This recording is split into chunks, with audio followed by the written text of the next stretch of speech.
Hatepu, Assalamu alaikum, Namaste, Harun Nefer. This is Qesankh with another exciting video for you.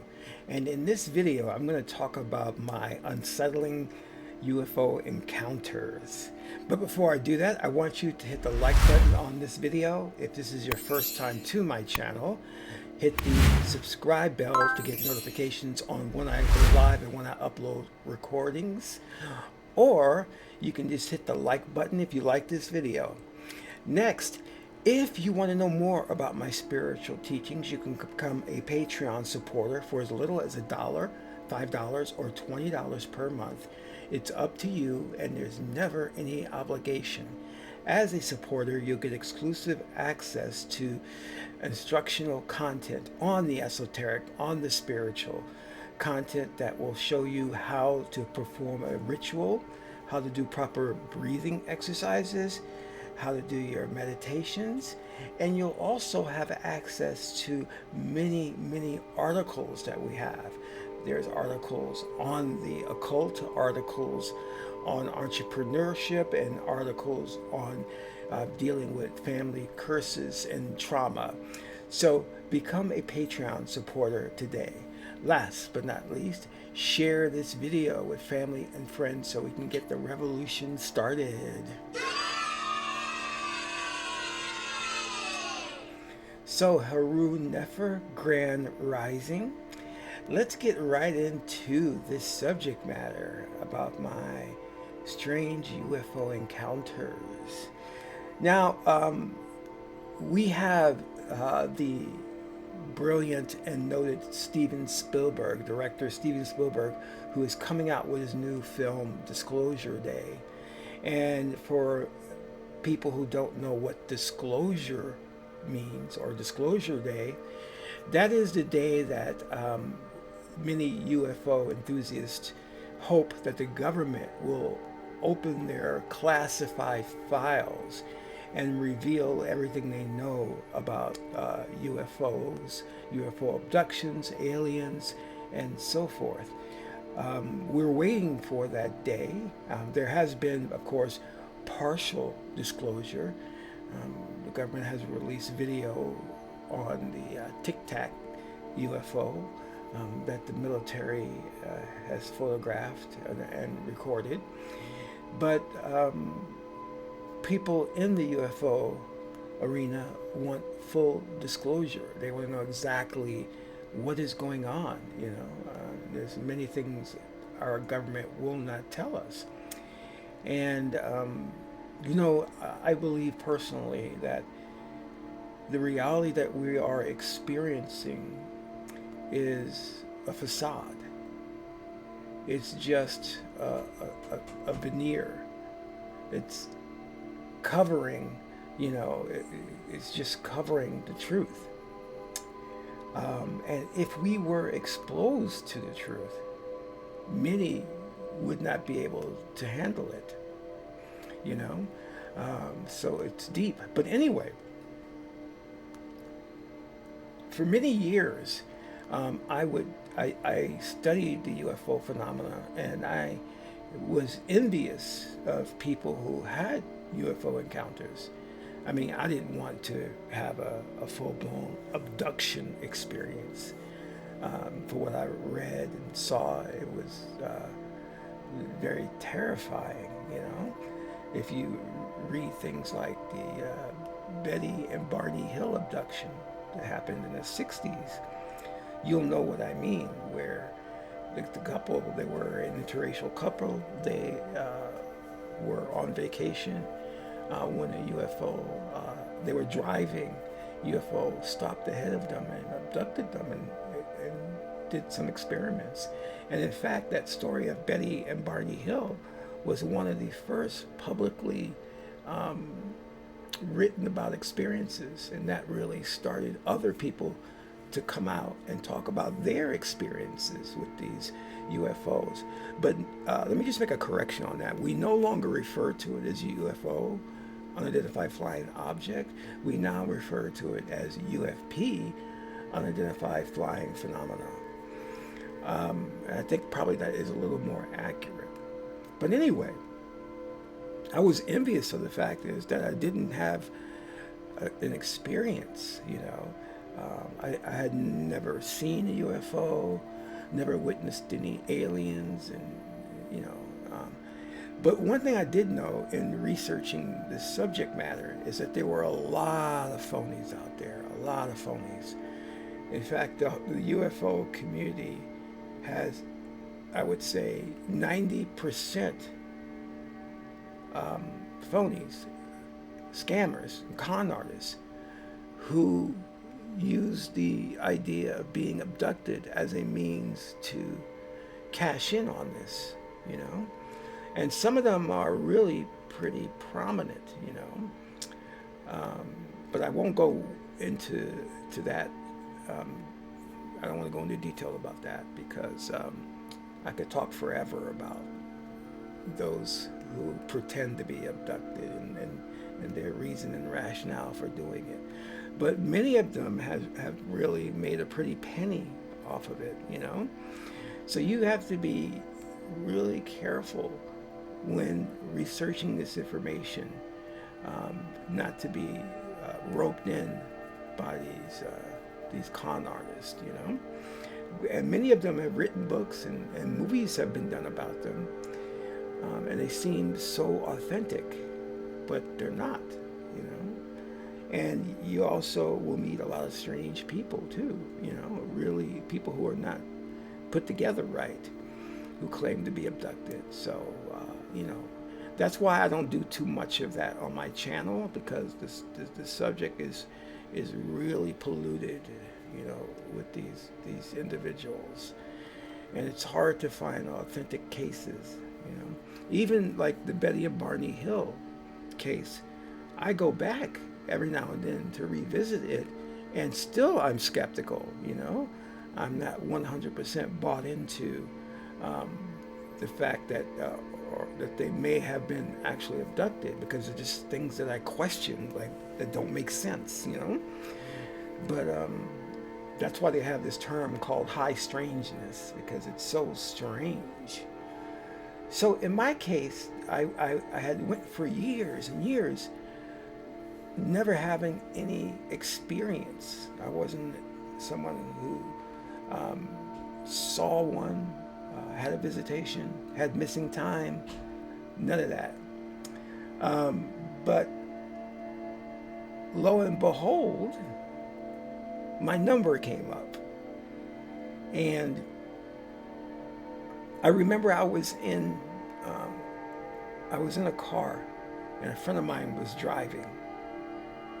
And I'm going to walk you through this whole thing so you can understand. And there's some pretty interesting things that happen to me that will let you know if a UFO encounter is authentic or not. So I'm in this car, and a friend of mine is driving, and we had just finished, I believe it was a shoot for one of my films. And I'm not sure where we were headed toward, what our destination was, but I know it was, you know, a fairly decent drive. I think we were in the car for about at least a half hour, and we were crossing this bridge, and it was a bridge that would take you from Manhattan Island in New York City to the Bronx, where I had lived at the time. So we're traveling, and we're crossing this bridge. And I think at the time, the top of the car had a roof, a window, where you can see outward up into the clouds. You can see up at the clouds. And I remember looking up and just noticing it was a very kind of cloudy day, overcast day, not thinking much of anything. And that's when I saw it. Something floating up there with the clouds. It was white, almost rectangular in a way, with a hole in the middle that kind of like you can see through. And it immediately caught my attention because it moved. Now you have your reticular activation system where through evolution, your peripheral will pick up on anything that moves. And it's a protective mechanism to keep you from being devoured by a tiger or a lion or bear. So anything that kind of moves, it catches your attention. So when I looked up and I saw this thing move, it immediately caught my attention. And then the next thing it did was really strange. It started to move to the left. Now here's the really strange part about it. When I was observing it, I got the feeling that it knew I was observing it. And the strange part about it is I felt a consciousness to it. Very strange. A consciousness to it. And that it knew I had locked eyes on it. And at that point, it made a maneuver when it went to the left to hide behind one of the clouds so it wouldn't be seen by the greater community. This was the impression I got. And it hid behind the clouds. And I couldn't see it. At that point, I couldn't see it. And then my attention was taken to something my friend had said. And we started to have a dialogue. And I didn't mention what I saw. Never mentioned it. But reflecting back on that encounter, I realized that this object was conscious. And it was aware of the fact that I had noticed it and that it was trying to cloak itself or to hide so that it wouldn't be seen by any more people. And that in and of itself was, to me, fascinating. I'm like, here I am in a car in the back seat. I look up and I see this object. And it looked, the color and tone of it was very similar to the clouds. And it moved to hide itself. But even more important that we should take note of, it was conscious. It's like the difference between looking in the eyes of your dog or cat and looking in the eyes of an inanimate object like a teddy bear or a doll. You know when you look in the eyes of a dog that it's alive, it's conscious. And you know that when you look in the eyes of a teddy bear or a doll, that it's an inanimate object. And that's the sense I got from looking at this UFP. I said, this thing is alive, it's conscious. Now, I don't know if there were like aliens inside who transferred their consciousness into the vehicle itself, because many UFO enthusiasts have reported the exact same experience. That watching a UFO craft and getting a sense of consciousness from it. And from there, many have deduced that part of the alien technology or their tech is the ability to transfer their consciousness into the vehicle itself. And from secret CIA documents,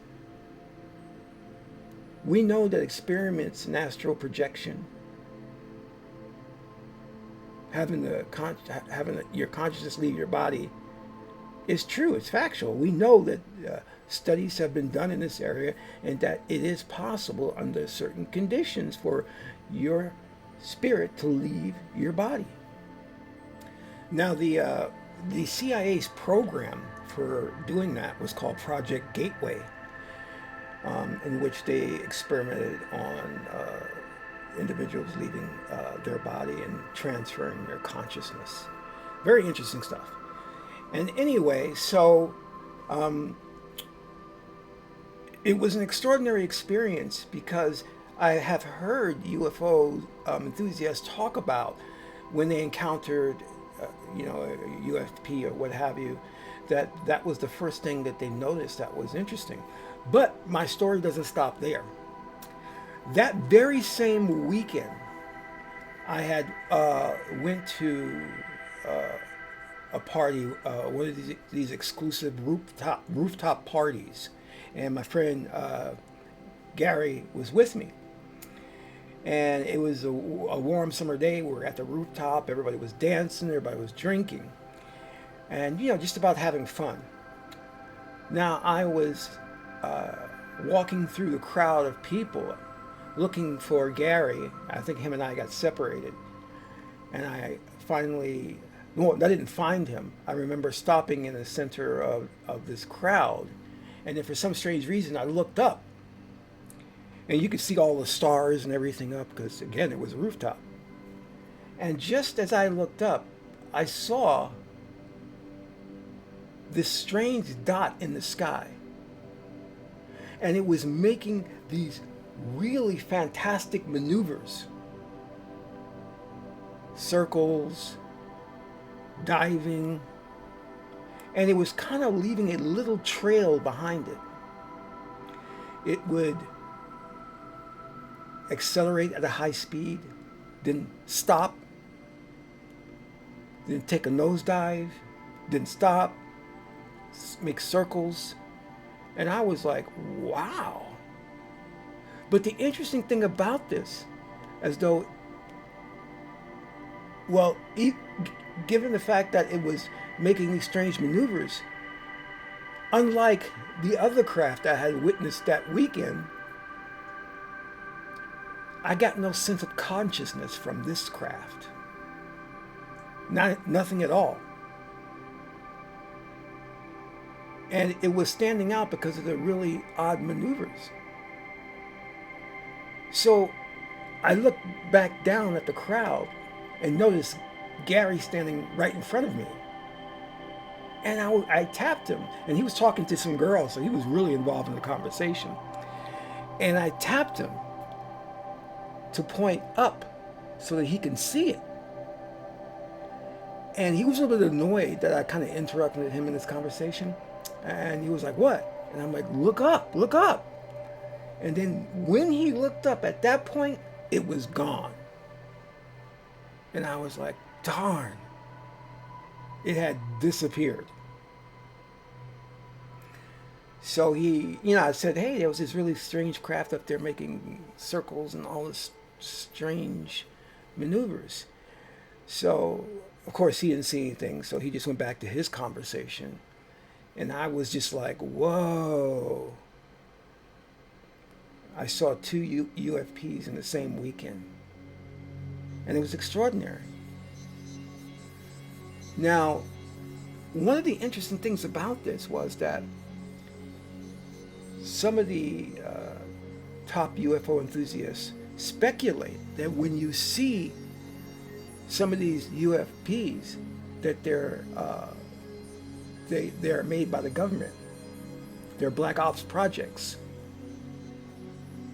And that the ones that are authentic are the ones that, when you see them, you get a sense of consciousness from them. I kind of concur, just based on my experience. But the funny thing about this, the second UFP was, it seemed like it wanted to get attention, rather than the first one that didn't want any attention. So it was odd. That was very, very odd. And the UFO people who run these organizations for abductees and what have you, you know, the thing that they say is like the man-made craft are created by special government contracts through companies like Lockheed Martin, who produce these advanced anti-gravity craft for the purposes of fooling the public. Now we get into the scary dark area. Many people in the know talk about, because we've already been through a lot of different things. 9/11, you know. So these people that are in the know are speculating that the next thing that is scheduled to happen, and they have this sort of timeline that's mapped out, is disclosure, but on the level of a fake UFO invasion. That these companies, like I mentioned before, Lockheed Martin, will create these fake craft and holographic images of aliens and set up this fake invasion of UFOs so that the population will become terrified and will demand our government do something, and our government will do something, which is take away our freedoms, our rights, under the guise of protecting us from the UFO invasion. And everything that you are seeing as far as, you know, Spielberg's film, the release of the videos with the Tic Tacs, to me, is leading toward that, to where we're going to be led like cattle to the slaughter. That our government is going to fake this alien invasion. And we've seen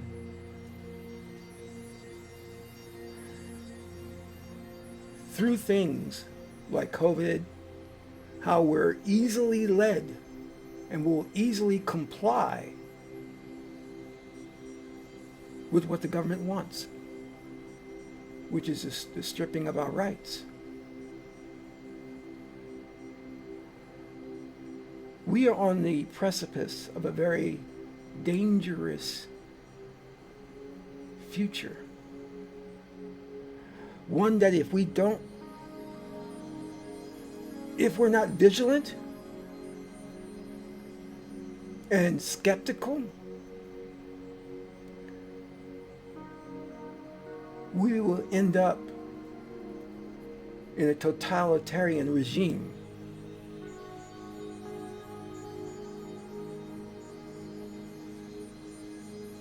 The one thing I know is this: if aliens wanted to take over, they could have done so a long time ago.